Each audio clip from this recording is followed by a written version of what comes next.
Hello, welcome to RS academy. I am Neha ma'am.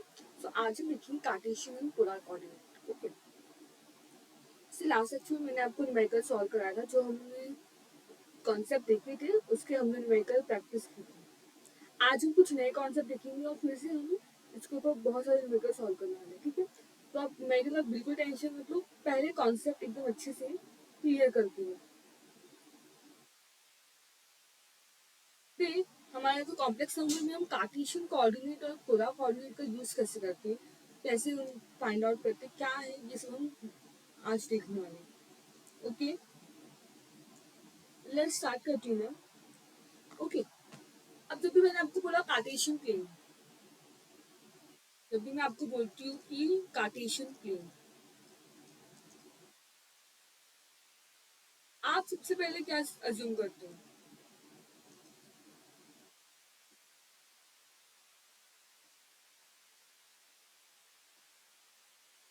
Cartesian plane में क्या होता है? बेसिकली अगर हम देखें तो एक्स एक्सिस और वाई एक्सिस दो प्लेन हम ड्रॉ करते हैं।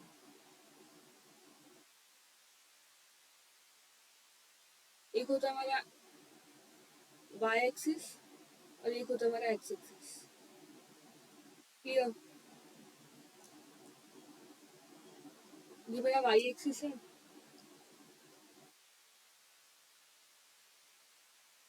एक मिनट। तो ये हमारा वाई एक्सिस है और ये हमारा एक्स एक्सिस है। बेसिकली जो कार्टेशियन प्लेन हम बोलते हैं तो हमें ये दो चीजें पता होती है, दो कोऑर्डिनेट होगी हमारी, एक वाई एक्सिस होगा एक एक्स एक्सिस होगा। जैसे आपको पता है ये हमारे पूरे फोर डिफरेंट डिफरेंट क्वाड्रेंट्स होते हैं, अगर आपको पता होगा। तो ये कुछ हमारे फोर डिफरेंट डिफरेंट कोऑर्डिनेट्स हैं। क्या कोऑर्डिनेट है? ये हमारा फर्स्ट क्वाड्रेंट है, ये हमारा सेकंड क्वाड्रेंट है, ये हमारा थर्ड क्वाड्रेंट है और ये हमारा फोर्थ क्वाड्रेंट है। बेसिक हमने ट्रिग्नोमेट्री चैप्टर में भी देखा था। ओके, तो जब भी मैं आपको बोलती हूँ फर्स्ट क्वाड्रेंट, फर्स्ट क्वाड्रेंट में क्या आपको समझ में आता है? मतलब कि हमारा जो साइन होगा दोनों पॉजिटिव होगा फर्स्ट क्वाड्रेंट में। जब हम सेकंड क्वाड्रेंट की बात करेंगे तो हमारा माइनस पॉजिटिव माइनस प्लस रहता है। थर्ड क्वाड्रेंट में दोनों एक्स और वाई एक्सिस नेगेटिव होते हैं।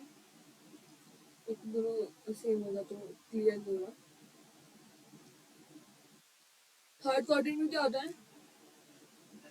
थर्ड क्वाड्रेंट में हमारा दोनों एक्स एंड वाई नेगेटिव होती है और फोर्थ क्वाड्रेंट में हमारा एक्स पॉजिटिव वाई नेगेटिव होता है। क्लियर? ये हमारा क्या है? ये हमारा कार्टेशियन प्लेन जब हम बोलते हैं, नॉर्मल अगर हमने कार्टेशियन प्लेन की बात की तो हमें इतना सब पता होना चाहिए। ठीक है, अब हम इसकी वैल्यू कैसे प्लॉट करते हैं? तो जो हमारा वैल्यू होती है, हम नॉर्मली वैल्यू कैसे प्लॉट करते हैं? जैसे हो सकता है 4,3 हमने प्लॉट किया, हमने -5,4 प्लॉट किया, या फिर हमने -6 -8 प्लॉट किया, या फिर हमने 7,9 प्लॉट किया। हम ऐसे कुछ भी वैल्यू पुट कर सकते हैं। तो हर एक वैल्यू एक एक क्वाड्रेंट को रिप्रेजेंट करती है। जैसे हमारी वैल्यू होती है हम उसे वहाँ पे प्लॉट करते हैं। तो ये हमारा एग्जाम्पल है। सिंपल, ये तो होगा कार्टेशियन प्लेन, ये हमारा एक नॉर्मल प्लेन है। बट हमारा चैप्टर क्या है? हम पढ़ रहे हैं कॉम्प्लेक्स नंबर के बारे में, जहाँ पे एक रियल पार्ट होता है और एक इमेजिनरी पार्ट होता है। सिंपल सा। ठीक है, तो जब हम बात करते हैं कॉम्प्लेक्स पार्ट की, तो उसको इसको जब हमें वहाँ पे हमारे कोऑर्डिनेट रिप्रेजेंट करने होते हैं, तब हम उसको क्या बोलते हैं? हम उसको बोलते हैं complex plane. Instead of saying Cartesian plane, उसका नाम क्या हो जाएगा? हम उसको बोलेंगे कॉम्प्लेक्स प्लेन। कॉम्प्लेक्स प्लेन के साथ साथ उसको एक और नाम है जिसको हम बोलते हैं आर्गेन। ओके, आपको अपने बुक में ये दो वर्ड आपको दिखने मिल जाएगा। ठीक है, अब यहाँ पे भी देखो, बेसिक तो वही होगा। हाँ, जो बेसिक है उसमें कोई चेंजेस नहीं होंगे।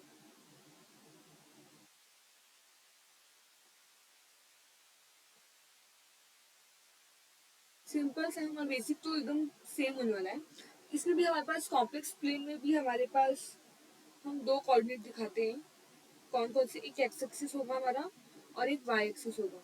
लेट्स सी, ये हमारा वाई एक्सिस है और ये हमारा एक्स एक्सिस है। ठीक है, Y axis and this is, but हम यहाँ पे कौन से प्लेन की बात कर रहे हैं? सॉरी, वहाँ पे आगे की स्पेलिंग हो रही है, वापस लिखती हूँ। ये हमारा आर्गन है। लेट्स सी, अब यहाँ पे जो हमारा वाई एक्सिस है उसको क्या बोलते हैं? जब हम कॉम्प्लेक्स प्लेन की बात करते हैं तो इस वाई एक्सिस को बोलते हैं हम इमेजिनरी एक्सिस। कौन से एक्सिस बोलते हैं हम बोलते हैं इमेजिनरी एक्सिस। सेम जो हमारा रियल पार्ट होता है, हम रियल पार्ट को क्या बोलते हैं? हम रियल पार्ट को बोलते हैं रियल एक्सिस। क्लियर है? इसमें y as imaginary axis act करता है, हमारा जो x होता है वो रियल एक्सिस की तरह एक्ट करता है। क्लियर? अब इसकी भी फोर क्वाड्रेंट होंगे, 1 2 3 4, ये हमारे फोर्थ क्वाड्रेंट होंगे, जहाँ पे फर्स्ट क्वाड्रेंट पॉजिटिव होता है, ये आपका नेगेटिव पॉजिटिव रहेगा, ये आपका नेगेटिव नेगेटिव, और ये आपका पॉजिटिव नेगेटिव। तो सिंपल सेम होगा। सेम यहाँ पर भी सेम कॉन्सेप्ट है, ये मेरा फर्स्ट क्वाड्रेंट होगा। देखो कॉम्प्लेक्स प्लेन होने दो या फिर कार्टेशियन प्लेन, आपके क्वाड्रेंट चेंज नहीं होते और आपका प्लेन चेंज होता है। तो ये इमेजिनरी एक्सिस होती है, वो रियल एक्सिस, बस इतनी फर्क है, दोनों ऑलमोस्ट सेम है। ठीक है, तो आई होप आपको दोनों में क्या डिफरेंस है वो तो क्लियर है। अब हम देखते हैं इसमें हम कैसे पॉइंट प्लॉट करते हैं। यहाँ पे जो आपने एग्जाम्पल देखा वो तो आपने कार्टेशियन का एग्जाम्पल देखा, बट यहाँ पे हम कैसे लिखते हैं? यहाँ पे जब हम इसके एग्जाम्पल्स बताते हैं तो हमारे एग्जाम्पल्स यहाँ पे हो जाते हैं, जैसे कि हम बोल सकते हैं, हम लिख सकते हैं z, यहाँ पे कोई भी चीज हम z में प्लॉट करते हैं, कॉम्प्लेक्स नंबर है तो यहाँ पे एग्जाम्पल होता है हमारा z इजिकल टू 3 + 5i, हम ये वैल्यू को प्लॉट करते हैं। या फिर हम प्लॉट कर सकते हैं -3 + 5i, ये भी हो सकता है। या फिर हम कर सकते हैं -4 - 2i, सेम। या फिर हम बोल सकते हैं z is equal to 7 + 8i। Okay, तो ये सारी हमारी वैल्यू हम प्लॉट करते हैं। यहाँ पे नॉर्मल कोऑर्डिनेट्स प्लॉट करते हैं हम, जबकि यहाँ पे हम कॉम्प्लेक्स नंबर को प्लॉट करते हैं। इतना क्लियर है कॉम्प्लेक्स प्लेन कार्टेशियन प्लेन क्या है। नाउ अब हम देखेंगे हमारा आज का पढ़ने हम कैसे हमारे कॉम्प्लेक्स नंबर में कार्टेशियन प्लेन को पोलर कार्टेशियन फॉर्म जो हमारा होता है हम उसे पोलर फॉर्म में कैसे कन्वर्ट करते हैं, हम वो देखने वाले हैं। ठीक है, ओके। नॉर्मली हमारा जो आपने जो देखा कि कॉम्प्लेक्स नंबर का कार्टेशियन फॉर्म है, बट पोलर फॉर्म में, कार्टेशियन फॉर्म में क्या करते हैं हम चीजें एक्स वाई में डील करते हैं, और जब हम करते हैं पोलर फॉर्म में, पोलर फॉर्म में कौन से कोऑर्डिनेट हमें देखना है हम वो देखते हैं। लेट्स सी, स्टार्ट करती हूँ मैं।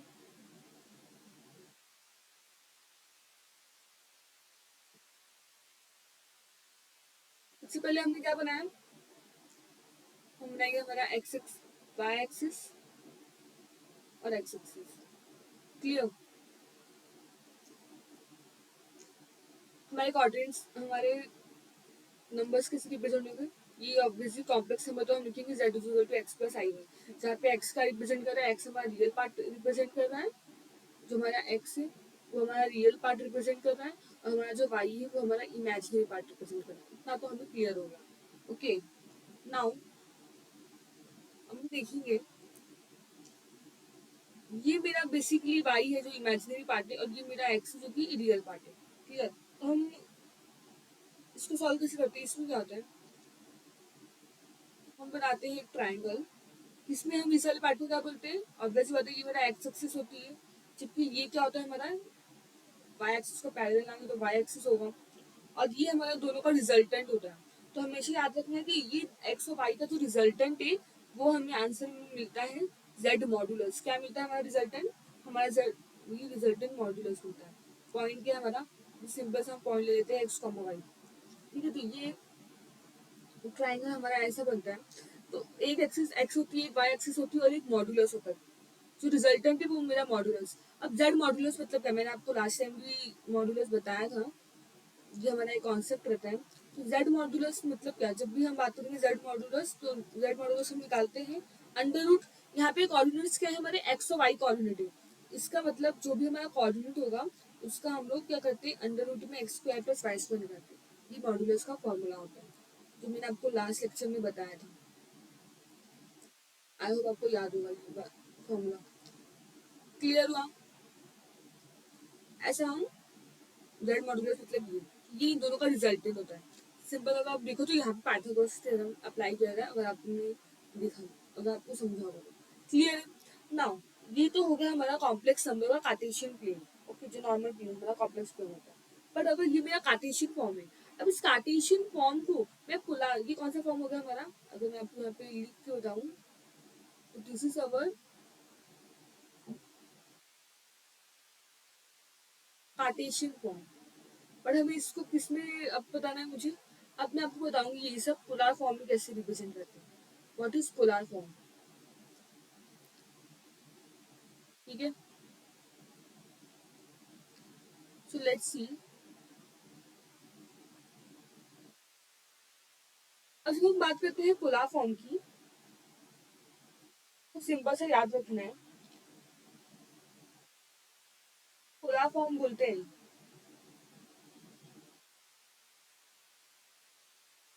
लेट्स सी,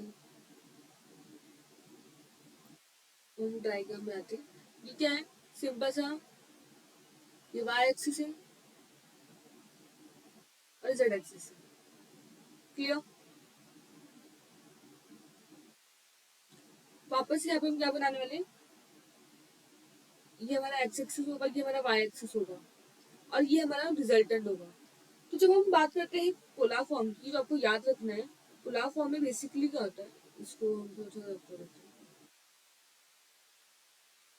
ठीक है, तो ये जो हमारा पोलर फॉर्म है, इस पोलर फॉर्म में इसको हम बोलते हैं थीटा।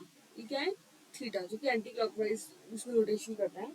ये हमारा होता है एक्स पार्ट, ये हमारा होता है Y part, same as it is.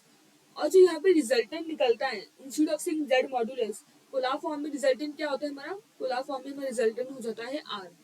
ठीक है, अब ये इसकी पॉइंट क्या होगी, ऑब्वियस सी बात है, इसकी पॉइंट होगी आर कॉमा थीटा। तो हमेशा याद रखना, पोलर फॉर्म में आपको दो ही, जैसे कार्टेशियन फॉर्म में एक्स और वाई होते हैं, वैसे हमारे पोलर फॉर्म में क्या कोऑर्डिनेट्स होते हैं, पोलर फॉर्म में कोऑर्डिनेट्स होते हैं आर कॉमा थीटा। अच्छा, अब ये आर क्या है, थीटा क्या है, एक्स वाई, इनकी वैल्यू क्या है, पोलर फॉर्म में कैसे लिखना है, मैं आपको सब एक्सप्लेन करती हूँ एक चीज। लेट्स सी, सबसे पहले अगर मैं आपको यहाँ पे पूछूं कि एक्स की वैल्यू क्या हो सकती है, अगर हम आपसे पूछे कि एक्स की वैल्यू क्या होगी, अगर ये थीटा है तो साइन थीटा, अगर मैं आपसे बोलूँ साइन थीटा क्या होता है, अगर ये हमारा थीटा है, अगर ये नॉर्मल सा थीटा है, तो साइन थीटा क्या होगा, मैं आपको बताती हूँ। साइन थीटा मतलब क्या, अपोजिट अपॉन एडजेसेंट होती है। थीटा का अपोजिट क्या है, थीटा का अपोजिट होता है हमारा, हमें एक्स की वैल्यू चाहिए, हमें एडजेसेंट से खेलना है। एडजेसेंट अगर आपको पता होगा तो हम कॉस थीटा निकालते हैं। ठीक है, पहले हम साइन थीटा की वैल्यू निकालते हैं, फिर कॉस थीटा निकालेंगे। साइन थीटा मतलब क्या होता है, साइन थीटा मतलब अपोजिट अपॉन हाइपोटेन्यूज। अपोजिट क्या है, वाई। हाइपोटेन्यूज मतलब जो 90 डिग्री के सामने वाला होता है वो हमारा हाइपोटेन्यूज होता है। तो अगर ये तो फिर हमारा क्या बनेगा, ये बनेगा हमारा sine theta is equal to Y upon R. Clear, simple से यही होगा हमारा। जब मैं बोलूंगी कॉस थीटा, क्या पूछोगे कि कॉस थीटा क्या होता है, अब कॉस थीटा मतलब क्या, एडजेसेंट अपॉन हाइपोटेन्यूज यानी एक्स अपॉन आर। ये सब फॉर्मूला मैंने आपको ट्रिग्नोमेट्री में कराया, अगर आपने नहीं देखा है तो आप जाके एक बार देख सकते हैं। ठीक है, अब मुझे पोलर फॉर्म में मेरी सारी वैल्यू आर और थीटा के रिस्पेक्ट में होनी चाहिए। तो एक्स की वैल्यू में क्या लिखूंगी, एक्स मतलब क्या, एक्स की वैल्यू यहाँ से निकाल सकते हो। एक्स मतलब अगर यहाँ पे मेरा एक्स है, ये यहाँ पे जाएगा डिवाइड होगा, यहाँ पे जाएगा तो मल्टीप्लाई आएगा, तो क्या मिलेगा मुझे, X is equal to R cos theta. यही होगा ना, एक्स की वैल्यू क्या मिलेगी, वो वैल्यू कैसे आ रही है मैं ये बता रही हूँ, बहुत इंपॉर्टेंट है, ये सारी वैल्यू आपको याद रखनी है। कैसा है ये इंपॉर्टेंट नहीं, बट मेरा बताने का सिर्फ एक ही मतलब है कि आपको ये याद है कि आपको कैसे लाएगा। ठीक है, तो यहाँ पे एक्स का वैल्यू क्या है, आर कॉस थीटा। सेम अगर मैं यहाँ पे बोलूँ वाई की वैल्यू क्या होगी, तो सिंपल सा वाई क्या होगा मेरा, आर वहां पे जाएगा, मल्टीप्लीकेशन में आएगा, Y is equal to R sine theta.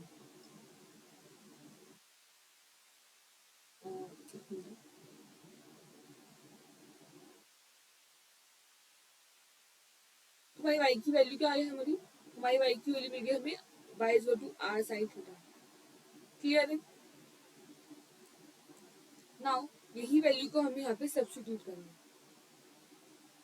X मतलब क्या होगा हमारा, हम लिखेंगे x is equal to R, sorry क्या x हमारा आर कॉस थीटा, तो हम लिखेंगे x is equal to R cos theta, जबकि y की वैल्यू क्या होगी आर साइन थीटा।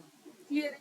अब आपको पता है कि हमने जो कार्टेशियन फॉर्म देखा था वहां पे x प्लस आई वाई था, तो यहाँ पर भी जो कॉम्प्लेक्स नंबर हमारा होगा, नॉर्मली जो भी हमारा कॉम्प्लेक्स नंबर होगा z equal to x plus I Y, but ये तो कार्टेशियन फॉर्म में, हमें किस में लिखना है पोलर फॉर्म में, तो आपको इसको चेंज करना पड़ेगा। अब पोलर फॉर्म में x को हम क्या लिख सकते हैं, यहाँ पे हम डायरेक्ट वैल्यू लिखेंगे, यहाँ पे सिंप्लीफाई करते हैं।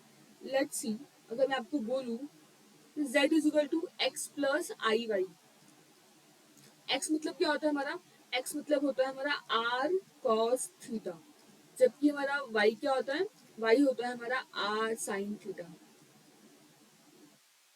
क्लियर इतना। नाउ मैं यहाँ पे क्या कॉमन ले सकती हूँ, r कॉमन ले सकती हूँ, तो मुझे क्या मिलेगा आंसर, हमें आंसर मिलेगा cos theta plus i sin theta. Clear. तो हमेशा याद रखना यहाँ पे वैल्यू हमें किस फॉर्मेट में होगी, यहाँ पे जो भी वैल्यू हमें मिलेगी वो हमेशा इसी फॉर्मेट में होगी, x प्लस आई वाई के फॉर्मेट में नहीं होगी। क्यों नहीं होगी, क्योंकि x प्लस आई वाई जो है वो तो हमारा कार्टेशियन कोऑर्डिनेट है, और हमें कौन सा कोऑर्डिनेट चाहिए, हमें पोलर कोऑर्डिनेट चाहिए। पोलर कोऑर्डिनेट में, पोलर फॉर्म में हमेशा कॉम्प्लेक्स नंबर की वैल्यू कैसे मिलेगी, r cos theta plus i sin theta, ये हमारा पोलर फॉर्म में कॉम्प्लेक्स नंबर को रिप्रेजेंट करने का तरीका है। Is it clear. चीजें कैसे डील करनी है आपको समझ, आई होप आपको हर एक चीज बहुत ही अच्छे से अंडरस्टैंड हो गई। ठीक है। नाउ अब हम देखेंगे, तो हमने क्या क्या देखा, पोलर फॉर्म में आर और थीटा दो मेन कोऑर्डिनेट होते हैं। आर एंड थीटा क्या होती है वो मैं आपको बाद में बताऊंगी। पहले हम देखेंगे वाई की वैल्यू क्या, आर साइन थीटा, एक्स का है हमारा R cos theta, complex number कैसे रिप्रेजेंट करेंगे, R cos theta plus I sine theta. ये सब क्लियर, हमेशा आपको याद रखना है, इतना आपको क्लियर हो। लेट्स सी, ऑलवेज रिमेंबर, जब भी हम बात करेंगे,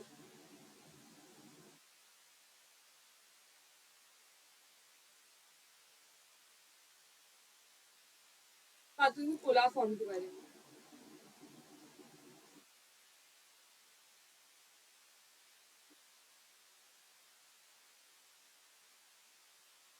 किसमें डील कर रहे हैं, पोलर फॉर्म। तो बेसिकली जब हम पोलर फॉर्म बोलेंगे तो आपको कुछ बातें पता होनी चाहिए। पोलर फॉर्म बोलते हैं हमें क्या, सबसे पहले हमें दिमाग में होना चाहिए कि z कॉम्प्लेक्स नंबर कैसे रिप्रेजेंट होगा, कॉम्प्लेक्स नंबर हमारा रिप्रेजेंट होगा z equal to r cos theta plus i sin theta. और क्या पता होना चाहिए, हमें बताना चाहिए कि जो हमारा r है वो क्या है, r is nothing but modulus of z। यहाँ पर भी r की वैल्यू क्या होगी, r is nothing but modulus of z, ये बात आपको पता होनी चाहिए। थीटा क्या है हमारा, थीटा को हम बोलते हैं आर्ग्यूमेंट। क्या है मेरा, थीटा हमारा आर्ग्यूमेंट होता है, आर हमारा मॉड्यूलस ऑफ कॉम्प्लेक्स होता है, थीटा मतलब आर्ग्यूमेंट होता है। तो हमेशा आपको याद रखना है कि वह प्रिंसिपल आर्ग्यूमेंट क्या होगा, अगर प्रिंसिपल आर्ग्यूमेंट होगा, हमेशा आपको ये वैल्यू पता होनी चाहिए। हमारा प्रिंसिपल आर्ग्यूमेंट होगा, जो भी मेरा थीटा है वो माइनस पाई से ग्रेटर देन होगा और पाई से इक्वल और लेस देन होगा। ठीक है, ये आपकी प्रिंसिपल आर्ग्यूमेंट की वैल्यूज आपको अच्छे से याद रखनी है। ठीक है, तो पोलर फॉर्म में आपको ये बेसिक बातें पता होनी चाहिए। नाउ अब हम देखेंगे, हमने देखिए कॉन्सेप्ट क्या है, पोलर फॉर्म क्या होता है, कार्टेशियन कोऑर्डिनेट क्या होता है, ये सब हमने एकदम अच्छे से देख लिया। अब हम देखेंगे कि इसका वर्किंग कैसा है, वर्किंग रूल कैसे है, कैसे हम किसी भी का, तो अगर हमें क्वेश्चन दिया है, हमें दिया है कार्टेशियन फॉर्म, कार्टेशियन फॉर्म से हम पोलर फॉर्म में कैसे कन्वर्ट करेंगे, हम ये देखने जा रहे हैं। ठीक है, तो अभी क्या देखेंगे, अभी हम देखेंगे working,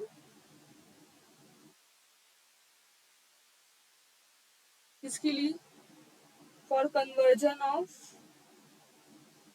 z is equal to X plus I Y, ये क्या है, Cartesian coordinate to polar form. Cartesian form से पोलर फॉर्म में कन्वर्जन कैसे करना है, अभी हम ये देखने वाले हैं। लेट्स स्टार्ट, बहुत ही ध्यान से देखिए।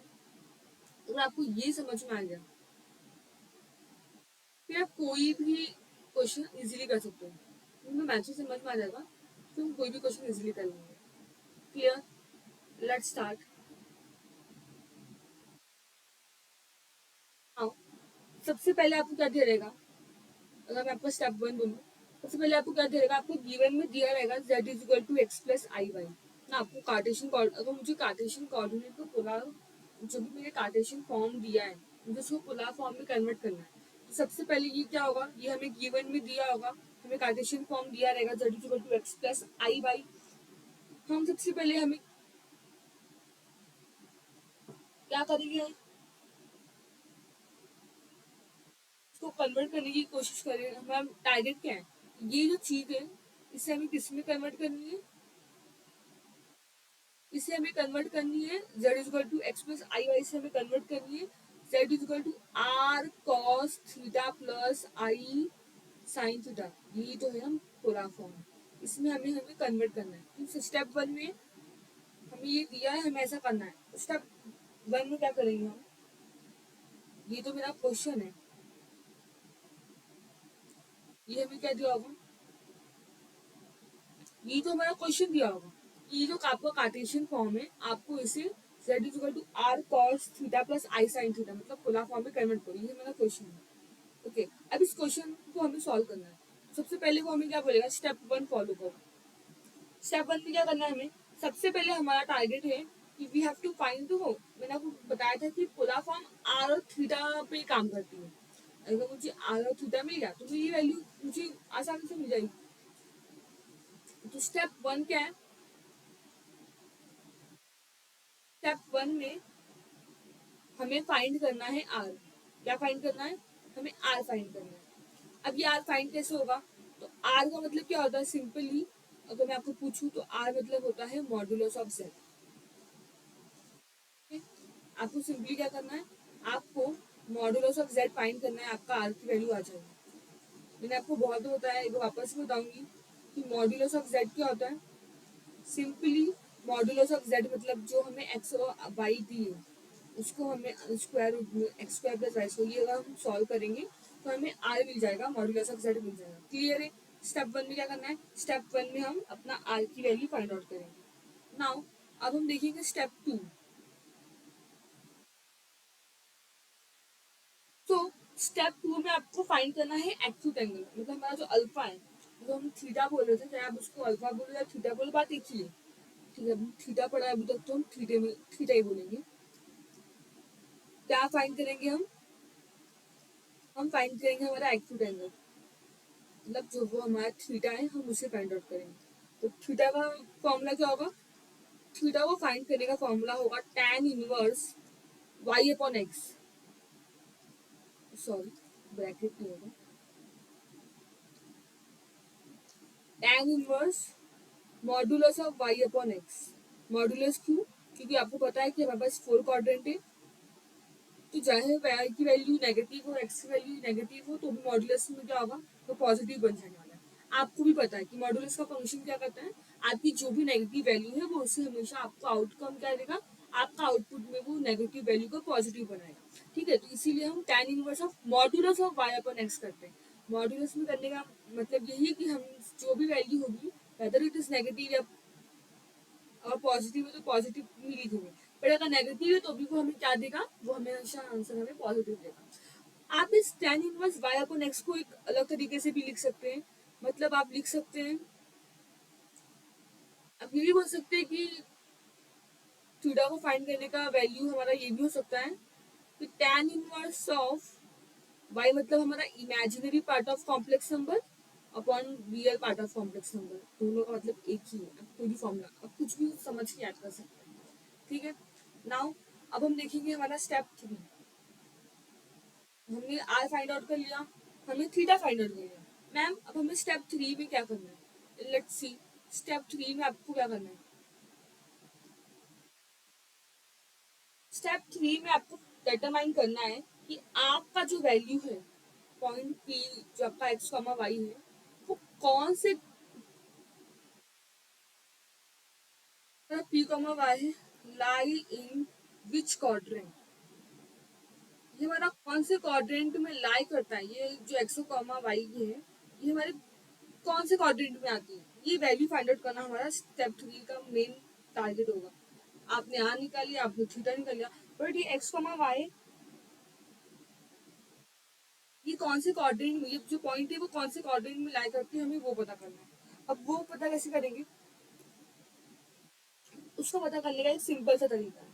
क्या है, लेट्स सी, हम एक टेबल देखेंगे।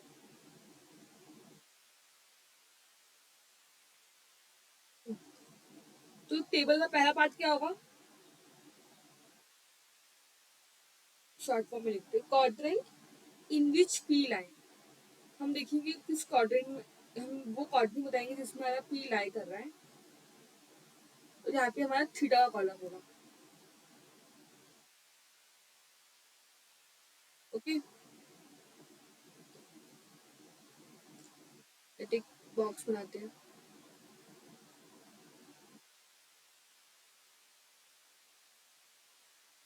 नाउ हमें पता है कि हमारे पास टोटल कितने भी क्वाड्रेंट है। अगर हम टोटल देखें,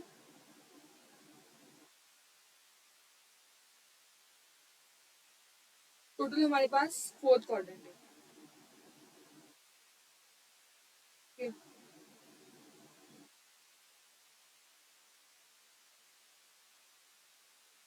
एक पूरे बॉक्स बनाते हैं।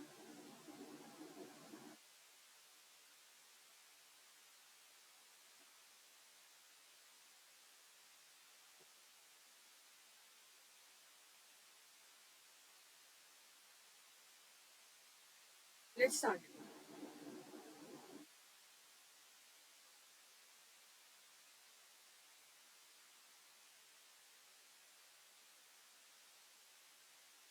टोटल हमारे पास फोर्थ क्वाड्रेंट है।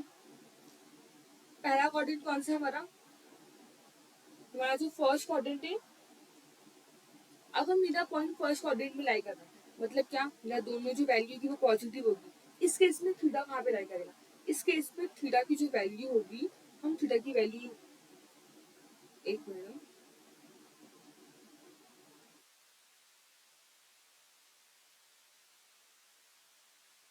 इस केस में जब मेरा पॉइंट फर्स्ट क्वाड्रेंट में लाई करेगा तो थीटा की वैल्यू हमारी हो जाएगी theta is equal to alpha, हमेशा आपको याद रखना है।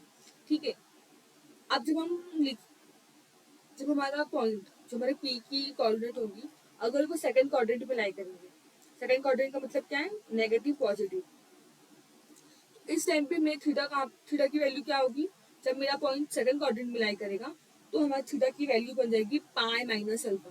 क्या होगा थीटा का वैल्यू, पाई माइनस अल्फा होगा। ठीक है, आपको ये एकदम अच्छे से याद कर, अगर आपको ये याद रहेगा तो आप बहुत इजीली कोई भी मतलब सॉल्व कर सकते हो इजीली। जब मेरा थर्ड क्वाड्रेंट में रहेगा, मतलब जब हमारे दोनों वैल्यू नेगेटिव होंगे एक्स एंड वाई, उस वक्त हमारे थीटा की वैल्यू क्या होगी, हम थीटा को अज्यूम करेंगे कि थीटा हमारा होगा अल्फा माइनस पाई।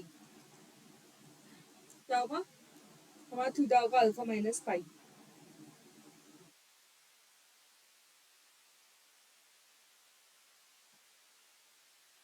और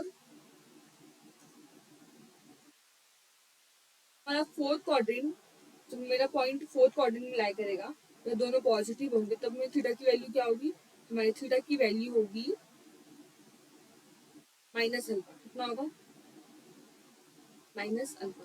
तो ये सारी बात आपको एकदम अच्छे से क्लियर होगी। ठीक है, यहाँ पे आप अल्फा ही लिखेंगे, alpha is equal to tan inverse y upon x। Okay, let's see. तो स्टेप 3 समझ में आया, हमें क्या देखना है कि हमारा जो पॉइंट है वो कौन से क्वाड्रेंट में लाई कर रहा है, तो उस हिसाब से हमारी थीटा की वैल्यू बनेगी।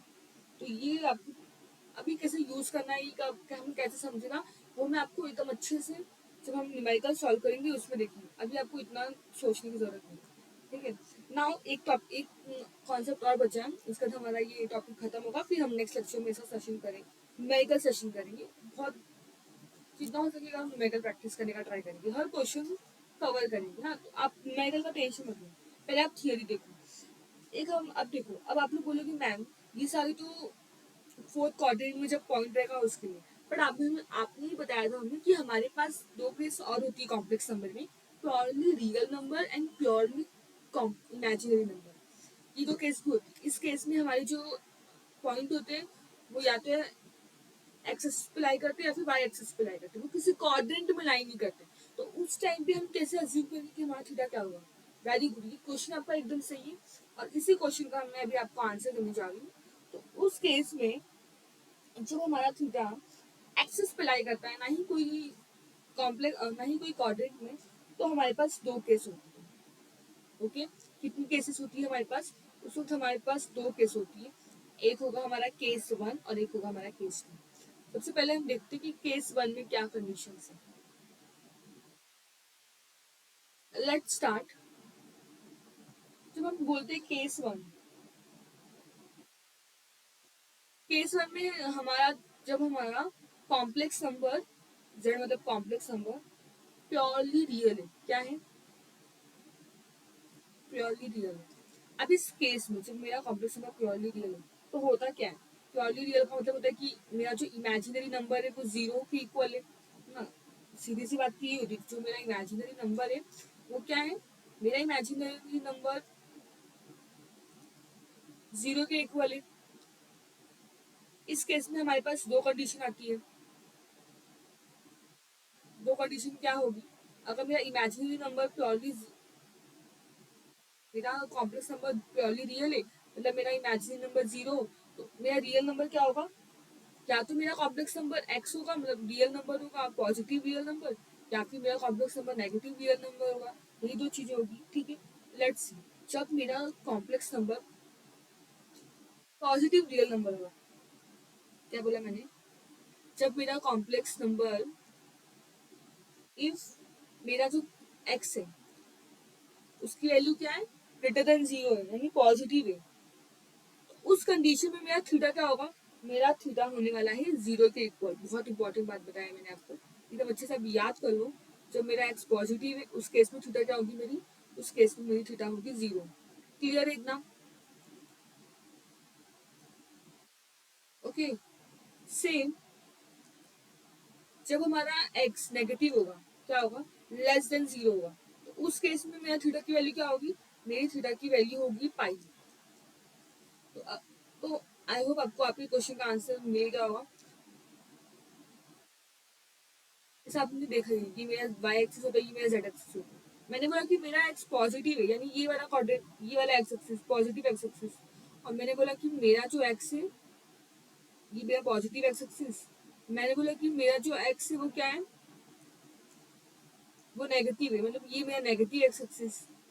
तो आपको दिख ही रहा है कि पॉजिटिव एक्स एक्सिस में मेरा क्या बनेगा? थीटा जीरो, कोई रोटेशन नहीं हुआ। जबकि नेगेटिव एक्स एक्सिस में मेरा यहाँ, ये मेरा यहाँ पे तक आया, इसका मतलब मेरा पाई होगा। तो आप डायग्राम के थ्रू भी समझ सकते हो। क्लियर है? ये तो केस वन होगा। नाउ अब हम देखेंगे हमारा केस टू। ओके,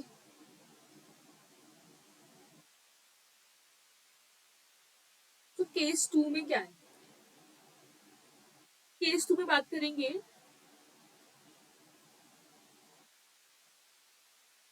एक मिनट,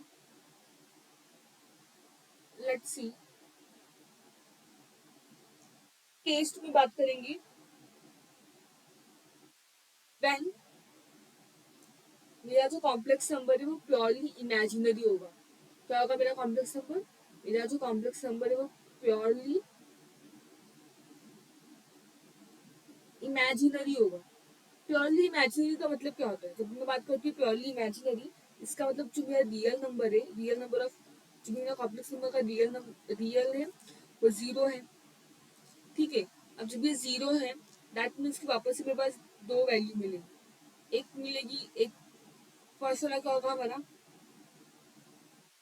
तो हमारा फर्स्ट होगा वो हमें मिलेगा complex number is equal to positive imaginary number, और या तो complex number is equal to negative imaginary number. ये दो नंबर हमें मिलने वाली है। ठीक है, तो पहला हम देखते हैं जब हमें पॉजिटिव मिलता है उस टाइम पे हमारा आंसर क्या होगा। Let's see. मैंने बोला कि मेरा जो y की वैल्यू है वो ग्रेटर देन जीरो मतलब पॉजिटिव है। तो अब मेरा थीटा क्या होगा? मेरा थीटा होगा पाई बाई टू। क्लियर? तब मेरा थीटा होगा pi by two. Same thing जब मैंने बोला कि मेरा y लेस देन जीरो है, मतलब नेगेटिव है, उस वक्त मेरा थीटा क्या होने वाला है, माई थीटा विल बिकम -π/2। आपको ये दोनों वैल्यू एकदम अच्छे से याद करनी है। ओके, सो आई होप आपको ये सारा कॉन्सेप्ट क्लियर होगा। ये मुझे आपको बताना था। अगर मैं आपको डायग्राम के थ्रू बताऊं तो ये वाई एक्सिस, ये एक्स एक्सिस, जब मैंने बोला कि मेरा थीटा ग्रेटर देन 0 यानी ये पॉजिटिव एक्स एक्सिस, तो पॉजिटिव एक्सिस में क्या बनेगा हमारा थीटा π/2, और नेगेटिव एक्सिस में क्या बनेगा -π/2। सो आई होप आपको ये लेक्चर क्लियर हुआ होगा, सब कुछ अच्छे से समझा। मैंने आपको पूरी कोशिश की कि आपको जो भी कॉन्सेप्ट है एकदम अच्छे से क्लियर हो। हम आज का सेशन यहीं पे स्टॉप करेंगे। नेक्स्ट सेशन में मैं आपको इसके ऊपर न्यूमेरिकल सॉल्व कराऊंगी। तब तक के लिए प्लीज पूरा जितना पढ़ा है मैंने आपको अच्छे से रिवाइज करके आना, फिर हम न्यूमेरिकल सेशन करेंगे। सो मिलते हैं नेक्स्ट सेशन में, तब तक के लिए थैंक यू सो मच।